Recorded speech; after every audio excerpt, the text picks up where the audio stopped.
नमस्कार दोस्तों, स्वागत है आप सभी लोगों का एक बार फिर से सीटेट 2022 की हिंदी पेडागोजी के कोई न्यू क्लास में।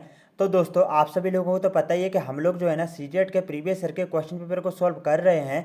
तो दोस्तों, आज की इस क्लास में हम लोग हिंदी के प्रीवियस ईयर के क्वेश्चन पेपर को सॉल्व करने वाले हैं, जिसमें हम लोग दोस्तों हिंदी पेडागोजी के 15 इंपॉर्टेंट क्वेश्चन को डिस्कस करेंगे। तो चलिए दोस्तों, क्लास को स्टार्ट कर लेते हैं।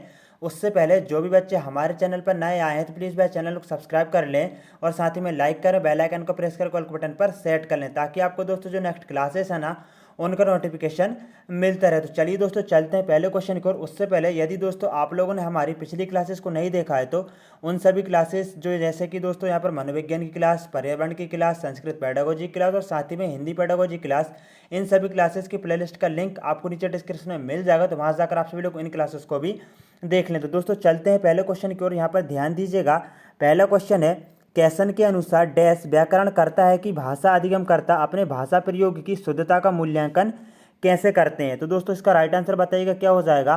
तो इसका राइट आंसर ऑप्शन नंबर 4 हो जाएगा दोस्तों, मॉनिटर परिकल्पना। ठीक है ना, इसका राइट आंसर क्या हो जाएगा, मॉनिटर परिकल्पना। क्वेश्चन के अनुसार मॉनिटर परिकल्पना व्याकरण करता है कि भाषा अधिगमकर्ता अपने भाषा प्रयोग की शुद्धता का मूल्यांकन करते हैं। ठीक है ना, किसके द्वारा, मॉनिटर परिकल्पना के द्वारा। अब यहाँ पर नेक्स्ट क्वेश्चन को देखेंगे, काफ़ी इंपॉर्टेंट क्वेश्चन है दोस्तों। सभी के सभी जो है ना इंपॉर्टेंट क्वेश्चन है जो आने वाला सीटेट है ना उसके पॉइंट ऑफ व्यू से, क्योंकि दोस्तों क्वेश्चन काफ़ी ज़्यादा रिपीट होते हैं एग्जाम्स में।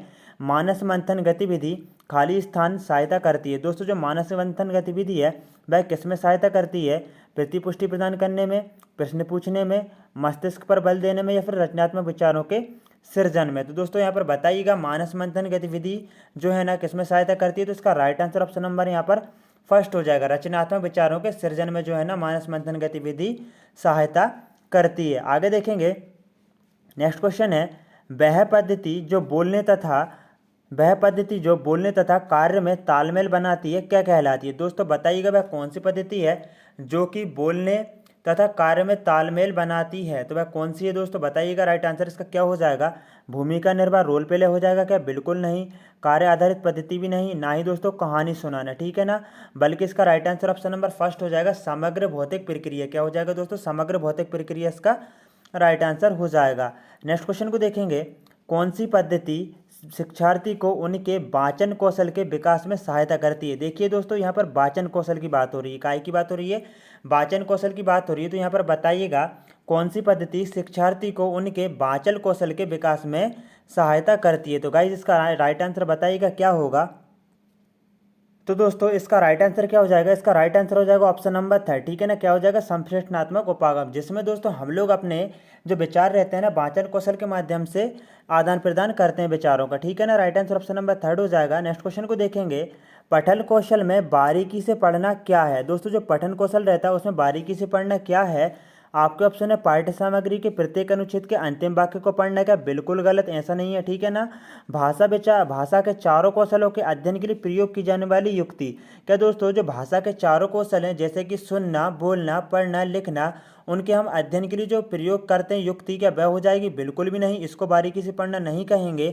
तो सेकंड है किसी पाठ्य सामग्री का सारांश करना तथा उसके मुख्य विचार प्राप्त करना, ये भी नहीं है, बल्कि इसका राइट आंसर ऑप्शन नंबर 3 हो जाएगा दोस्तों, किसी पाठ्य सामग्री में विशिष्ट तथ्यों या सूचना को ढूंढने के लिए प्रयोग की गई पठन प्रविधि। ध्यान दीजिएगा, किसी पाठ्य सामग्री में विशिष्ट तथ्यों या सूचना को ढूंढने के लिए प्रयोग की गई पठन प्रविधि। इसका राइट आंसर हो जाएगा ऑप्शन नंबर यहाँ पर दोस्तों 3 हो जाएगा। ठीक है ना, क्वेश्चन नंबर यहाँ पर आप देख सकते हैं। आगे देखेंगे दोस्तों, नेक्स्ट क्वेश्चन को देखेंगे, काफ़ी इंपोर्टेंट क्वेश्चन है, यह अंतर संबंधित और नियम शासित चिन्ह व्यवस्थाओं से बनी है, यह सामाजिक है और अभिव्यक्त करने, खोजबीन करने, अर्थ संप्रेषित करने के संदर्भ में सिर्फ मानव के पास है। तो दोस्तों क्या है, एक बात बताइए दोस्तों, हम अपने जो विचार रहते हैं उनका आदान प्रदान करते हैं, खोजबीन करते हैं, किसके माध्यम से करते हैं, जो कि सिर्फ मानव के पास है। तो दोस्तों हम भाषा के माध्यम से करते हैं, किसके माध्यम से करते हैं, हम लोग भाषा के माध्यम से करते हैं। तो इसका राइट आंसर क्या हो जाएगा, इसका राइट आंसर ऑप्शन नंबर यहाँ पर 2 हो जाएगा, भाषा। आगे देखेंगे यहाँ पर, नेक्स्ट क्वेश्चन को देखेंगे, उपागम जिन्हें दोस्तों पद्धतियाँ भी कहा जाता है हमें क्या बताती हैं। तो दोस्तों जो उपागम है या पद्धतियाँ हैं हमें क्या बताती हैं, कहाँ पढ़ा है, बिल्कुल नहीं, किसे पढ़ा है ये भी नहीं बताती, ना कैसे पढ़ा है, बल्कि दोस्तों क्या पढ़ा है ये हमको बताती हैं। तो इसका राइट आंसर ऑप्शन नंबर यहाँ पर फर्स्ट हो जाएगा। और दोस्तों ये जो पेपर है ना यह 29 दिसंबर 2021 का पेपर है। ठीक है ना, याद रखना कब का, 29 दिसंबर 2021 का पेपर है। नेक्स्ट क्वेश्चन है शिक्षण अधिगम प्रक्रिया में आकलन का उद्देश्य क्या है। तो दोस्तों जो शिक्षण अधिगम प्रक्रिया रहती है हम उसमें आकलन करते हैं तो उसका उद्देश्य क्या रहता है, क्या त्रुटियों का पता लगाना तथा उन्हें सही करना। तो दोस्तों देखिएगा त्रुटियों का हम पता तो लगाएंगे लेकिन हम खुद से सही नहीं करेंगे बल्कि बच्चों से सही करवाएंगे, तो ये तो गलत हो गया। इसके बाद देखेंगे शिक्षण में सबल पक्ष तथा कमियों का निदान करना, बिल्कुल निदान करेंगे ठीक है ना, लेकिन दोस्तों सिर्फ सबल पक्षों का क्या निर्बल पक्षों का नहीं करेंगे क्या, तो ये भी गलत हो गया है ठीक है ना। अब दोस्तों हम यहाँ पर देख लेंगे कौन सा वाला, ऑप्शन नंबर यहाँ पर थर्ड वाला देखिएगा ठीक है ना। विद्यालय प्रशासन को सूचना उपलब्ध कराना है, क्या सिर्फ सूचना उपलब्ध कराना, ये भी गलत है। इसके बाद शिक्षार्थियों को प्रतिपुष्टि उपलब्ध कराना है, बिल्कुल दोस्तों आकलन करेंगे कि भाई बच्चों ने किस प्रकार से सीखा, कितना सीखा, उसकी उनको प्रतिपुष्टि देंगे जिससे उनको दोस्तों काफ़ी ज़्यादा कॉन्फिडेंस मिलेगा और वह ज़्यादा से ज़्यादा सीखने के लिए प्रेरित होंगे, आगे बढ़ेंगे। तो इसका राइट आंसर यहाँ पर तो कौन सा हो जाएगा, ऑप्शन नंबर यहाँ पर फर्स्ट हो जाएगा, याद रखना। आगे देखेंगे दोस्तों नेक्स्ट क्वेश्चन को ध्यान दीजिएगा। तो दोस्तों इस वाले क्वेश्चन को आप एक बार फिर से देख लीजिए कि जो शिक्षण अधिगम प्रक्रिया उसमें हम आकलन करते हैं ना, तो उसमें क्या होता है दोस्तों, जब हम आकलन करते हैं तो जो भी बच्चे का सीखा हुआ ज्ञान रहता है और हमको पता चलता है कि बच्चा किस क्षेत्र में आगे है या किस क्षेत्र में पीछे, तो उसको हम प्रतिपुष्टि देते हैं। इससे क्या रहता है, बच्चे को कॉन्फिडेंस मिलता है और वह आगे बढ़ता है। आगे देखेंगे नेक्स्ट क्वेश्चन को, भाषा अर्जन की अवस्थाओं के सही क्रम को चुनिए। दोस्तों जो भाषा अर्जन की अवस्था है उनके सही क्रम को चुनिए। देखिएगा पहला वाला तो दोस्तों देखिए किलकारी मारना तो बिल्कुल भी नहीं होगा, तो मतलब तीनों में किलकारी मारना तो ये गलत होगा, राइट आंसर ऑप्शन नंबर 1 हो जाएगा। बवलना, किलकारी मारना, कुइंग एक शब्दीय अवस्था, टेलीग्राफिक वाचन तथा 2 शब्दों वाली अवस्था। एक बार फिर से हम आपको बता देते हैं, बवलाना, किलकारी मारना इसको कुइंग बोला जाता है, एक शब्दीय अवस्था, टेलीग्राफिक वाचन तथा 2 शब्दों वाली अवस्था। इसका बिल्कुल यहाँ पर दोस्तों राइट आंसर हो जाएगा। अब नेक्स्ट क्वेश्चन को देखेंगे, यहाँ पर ध्यान दीजिएगा। भाषा शिक्षण की पद्धति जो इस धारणा पर बल देती है कि मौखिक कौशलों के अत्यधिक अभ्यास के द्वारा भाषा के धारा प्रवाह प्रयोग को विकसित किया जा सकता है, इसे क्या कहते हैं। तो दोस्तों देखिएगा जो भाषा शिक्षण की पद्धति रहती है तो वह इस धारणा पर बल देती है कि जो मौखिक कौशल रहते हैं उनके अत्यधिक अभ्यास, मतलब कि हम ज़्यादा से ज़्यादा मौखिक कौशल का उपयोग करें, इसके द्वारा भाषा के धारा प्रवाह प्रयोग को विकसित किया जा सकता है। जो भाषा का जो धारा प्रवाह होता है दोस्तों उसको विकसित किया जाता है, तो इसे क्या कहते हैं, क्या दक्षता आधारित उपागम कहते हैं, बिल्कुल नहीं। समग्र भौतिक प्रक्रिया भी नहीं, ना ही व्याकरण अनुवाद, बल्कि इसको श्रव्य भाषा विधि कहा जाता है। क्या कहा जाता है दोस्तों, श्रव्य भाषा विधि इसको कहा जाता है, आपको याद रखना है ठीक है ना। ये जो पद्धति है ना दोस्तों धारा प्रवाह पढ़ना, इसको क्या कहा जाता है, तो इसको श्रव्य भाषा विधि कहा जाता है। आगे देखेंगे दोस्तों नेक्स्ट क्वेश्चन को देखेंगे, यहाँ पर ध्यान दीजिए। इस वाले क्वेश्चन को दोस्तों आप अच्छे से पढ़ लेना क्योंकि ये वाला जो क्वेश्चन है दोस्तों काफ़ी इंपॉर्टेंट है। ये जो पद्धति है ना इसे हम क्या कहते हैं, तो इसको हम श्रव्य भाषा विधि कहते हैं। आगे देखेंगे दोस्तों नेक्स्ट क्वेश्चन को देखेंगे।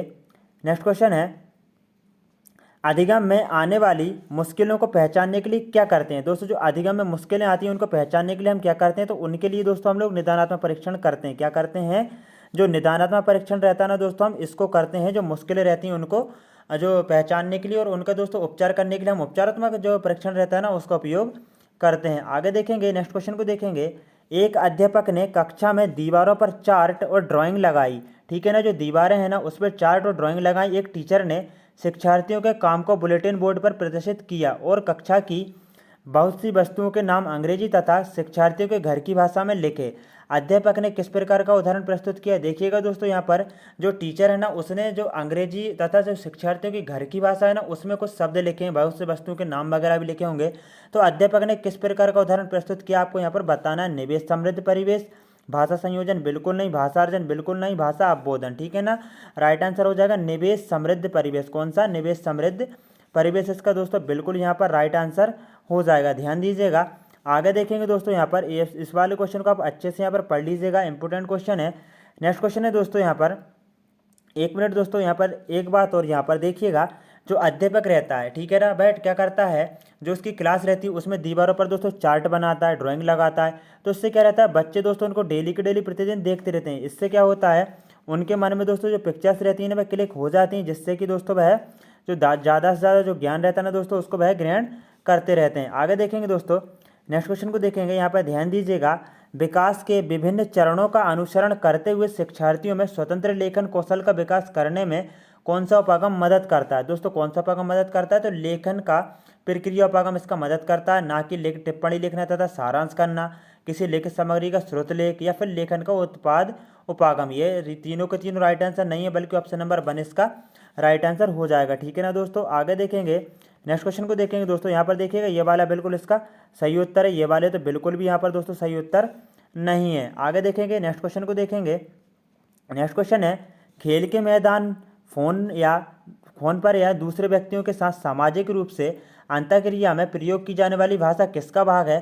तो दोस्तों ध्यान दीजिएगा, देखिए खेल के मैदान में फोन पर या दूसरे व्यक्तियों के साथ सामाजिक रूप से अंतःक्रिया में प्रयोग की जाने वाली भाषा किसका भाग है? तो बताइएगा। तो ये जो रहती है ना दोस्तों, यह आधारभूत अंतर्वैयक्तिक संप्रेषण कौशल का जो रहती है ना, क्या रहती है दोस्तों, इसका भाग रहती है। इसका राइट आंसर ऑप्शन नंबर यहाँ पर फर्स्ट हो जाएगा। आगे देखेंगे नेक्स्ट क्वेश्चन है, और आज की इस क्लास का दोस्तों अंतिम क्वेश्चन देख रहे हो, मोस्ट इंपोर्टेंट क्वेश्चन है।